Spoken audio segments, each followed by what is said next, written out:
Not everything you touch is... Greg Norman had everything a champion was supposed to want: power, fame, money, the #1 ranking, a face the cameras loved, a game feared around the world. He looked built to own golf for a generation. But that is not what many of us remember first. We remember the Sundays that slipped away. We remember the biggest moments. Victory stood one step away. Then, it vanished.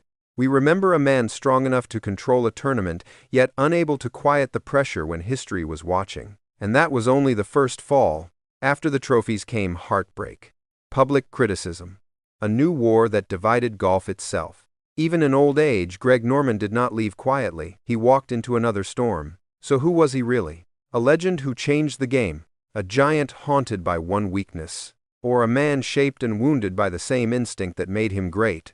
This is the real story of the Shark. The sun that shaped Greg Norman did not rise over old country clubs or polished American fairways. It rose over Australia. Before the trophies, before the cameras, before the name the world would remember, there was a young man built by heat, distance, and open space. He grew up in a land that felt rougher, wider, less interested in tradition. That mattered more than many people knew. Golf once carried a certain image, controlled, refined, quietly inherited. Greg Norman did not come from that world. He loved movement first: rugby, cricket, surfing. Games where the body had to react fast, commit fully, attack without hesitation. He was not raised to wait for permission. He was raised to go. Then golf entered his life, almost by accident. His mother played. A club was placed in his hands. What happened next became the first warning that this story would move differently. Many players spend years trying to make the game feel natural. Norman seemed to make the game notice him almost immediately. He learned quickly, very quickly. Soon people were no longer asking if he liked golf. They were asking who this young Australian was and why the ball sounded different off his club. Some athletes grow into confidence over time. Greg Norman seemed to arrive with it already inside him. He stood tall, moved fast, carried himself like someone who expected the world to make room. For some, that was magnetic. For others, it was a warning. Even before the great victories, the shape of the Shark was already there. Not because he was cruel, because he always moved forward. He played as if caution wasted time. He swung with intent. He trusted pressure instead of fearing it. He wanted the lead, the moment, the attention. Where others protected themselves, he attacked. That style would one day make crowds roar. It would also ask a price. But in the beginning, none of us talk about the price. We only notice the rise. And Greg Norman was rising fast enough to make the old game uncomfortable. By the time Greg Norman reached the highest level of golf, he did not feel like another talented player joining the line. He felt like a change in weather. Some champions arrive quietly. Their greatness reveals itself over time. Norman was different. You noticed him before the scoreboard told you to. The walk was sharp. The shoulders stayed high. The swing looked built to strike, not negotiate. Even when he said nothing, he seemed to bring volume into the air. That matters in sport more than statistics can explain.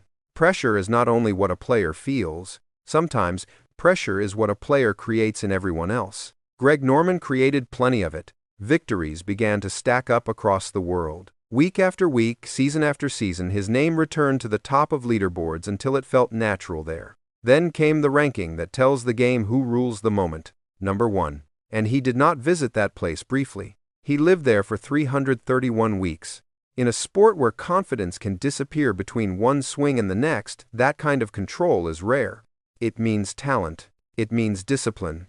It means surviving years when everyone wants your place. But numbers alone never captured the full effect of Greg Norman. He looked like golf had produced its first modern superstar. The cameras loved him.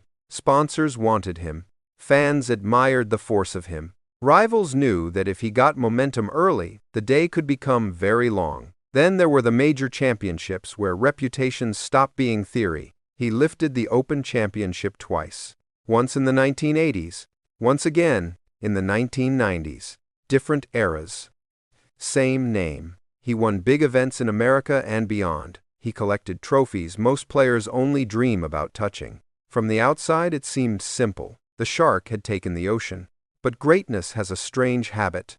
The higher it rises, the narrower the path becomes. Because while Greg Norman was building the image of an unstoppable champion, another pattern was forming in the shadows. He could own the week, then lose the day we remember forever. There is a special kind of pain reserved for champions. Not the pain of losing early. Not the pain of never being good enough. The pain of standing closest to history then watching it turn away. Greg Norman knew that pain better than most of us ever will. By the middle of the 1980s, he looked capable of taking everything. Power was there, confidence was there, form was there. In 1986, he held the lead after 3 rounds in all 4 major championships. Even now that sounds almost impossible. For one season, he seemed larger than the game itself. Yet when the year closed, only 1 major title belonged to him. That was the beginning of the wound. At Augusta that same year, another script was waiting. Norman had a chance to wear the green jacket. Instead, the final charge came from Jack Nicklaus. Older, calmer, carried by one of the most famous Sundays the sport has ever seen. History chose Jack. Norman was left inside someone else's miracle. Those are hard losses. But they were not the hardest. 10 years later came the day many of us still see first when we hear his name, the Masters. 1996. He entered the final round with a 6-shot lead. In most sports, that kind of advantage feels safe. In golf, safety can vanish one swing at a time. Nick Faldo did not panic. He waited. Norman, the man who had built a career by attacking, suddenly looked trapped in a fight with his own rhythm. The lead shrank. Then disappeared. Fairways became narrower. Putts felt longer. Silence grew louder with every hole. By the end, the green jacket belonged to Faldo. The cruelest part was not the defeat itself. It was how public it became. Millions did not just watch Greg Norman lose. We watched certainty dissolve in real time. And once the world sees you break on the biggest stage, it keeps that image ready forever. Many men would have hidden after that. Greg Norman did not. But the next battle would not be played only on grass. It would follow him home. Into boardrooms, headlines, and private rooms cameras never fully understand. Some defeats end careers. Others change their shape. What happened to Greg Norman did not erase his name. It forced him to become something else. When the loudest chapters of competition began to fade, he did not disappear into nostalgia. He did not spend his later years living inside old highlights or telling the world who he used to be. Many champions try to protect the past. Norman moved toward the future again. This time the weapon was not a driver. It was identity. He understood something many athletes learn too late. Fame can vanish. Skill can age. But a name, if built carefully, can keep working long after the final round is over. So he built around his own. Businesses grew.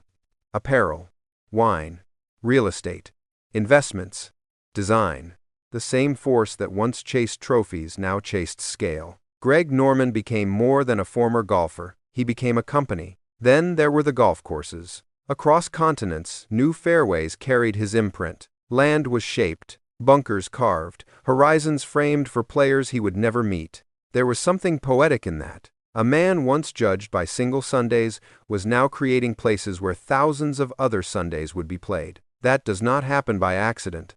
It comes from the same instinct that had always driven him. Move forward. Build bigger. Do not stay where the last wound happened. From the outside, it looked like reinvention. But public success does not guarantee private peace.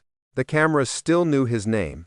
The headlines still found him. And behind the polished image of a businessman, life was asking harder questions than any golf course ever had. Because power can win applause. It cannot automatically hold a family together. The public usually sees strength in simple ways. A firm handshake, a confident smile, a famous name stepping out of a car. But private life has its own scorecard. And it does not care how many trophies a man once lifted. Greg Norman learned that too. His first marriage lasted for many years. It gave him children, memories, and the kind of shared life that never fits inside headlines. Then it ended. A divorce became public conversation. Money was discussed. Numbers were repeated. Strangers spoke as if they knew the truth of a home they had never entered. That is the strange tax of fame. Even personal pain can become entertainment for people far away. Later came another chapter with Chris Evert, one of the most recognized names in tennis. To the public, it looked like a union between two giants of sport. Success meeting success. Reputation meeting reputation. But famous names do not solve ordinary human problems. The marriage was brief. The separation was public. Another private ending became a public story. In time, Norman built a quieter chapter with Kirsten Kuttner. Life moved forward the way life often does. Not with dramatic music, but with small routines, family moments, and the slower work of trying again. That may be the least celebrated kind of courage. But it is courage all the same, because starting over in youth is one thing. Starting over after the world has watched you fail is another. The image of the shark had always suggested certainty, control, command. Yet the man behind that image seemed to spend years learning what many of us learn much earlier. That control has limits. That victory in one room does not guarantee peace in another, and that some of the hardest battles are fought with no crowd present at all. By now, many people expected Greg Norman to live quietly inside the past. They still did not understand him. One final reinvention was coming, and it would pull his name back into the center of golf one more time. Most champions spend their later years protecting memory. Greg Norman walked back into conflict. When LIV Golf emerged, it did not arrive as a small side project or a gentle alternative. It arrived as a challenge to the old order. New money, new structure, new promises. For some players, it looked like opportunity. For others, it looked like betrayal. And at the center of it stood Greg Norman. To supporters, he was doing what he had always done, forcing change, refusing to accept that the game had to remain as it was, breaking open doors that others were too cautious to touch.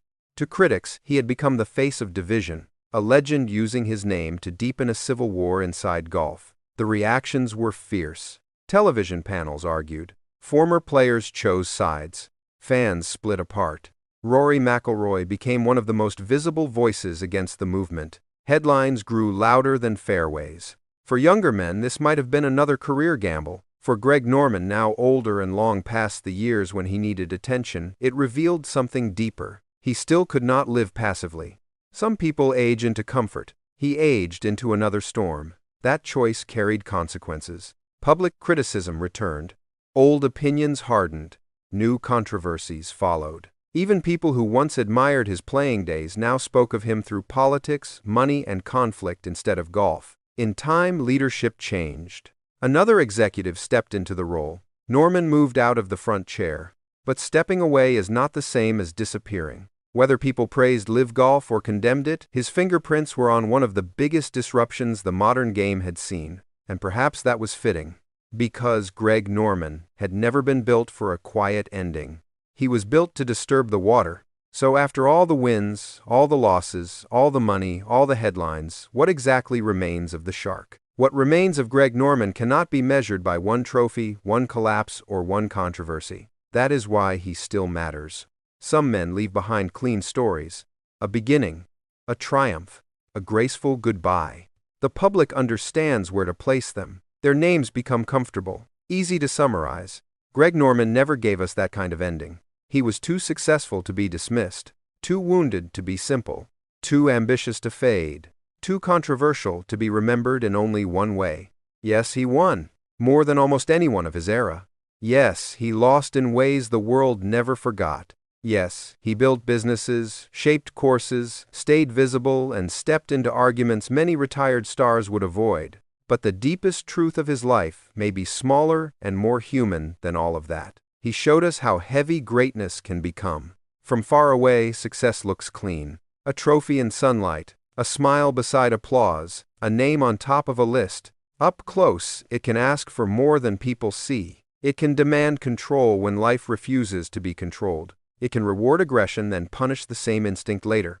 It can make millions admire your image while leaving you alone with your own thoughts. That is why Greg Norman remains fascinating. Not because he was perfect, because he was powerful, flawed, proud, gifted, wounded, and still moving long after easier men would have chosen silence. Maybe he was never meant to be remembered as the perfect champion. Maybe he was meant to be remembered as something rarer. A man who spent his life fighting the field, then spent the rest of it fighting himself. If this story brought back an era of golf you still remember, stay with the channel. There are more legends waiting, and their real stories are often found far beyond the scoreboard.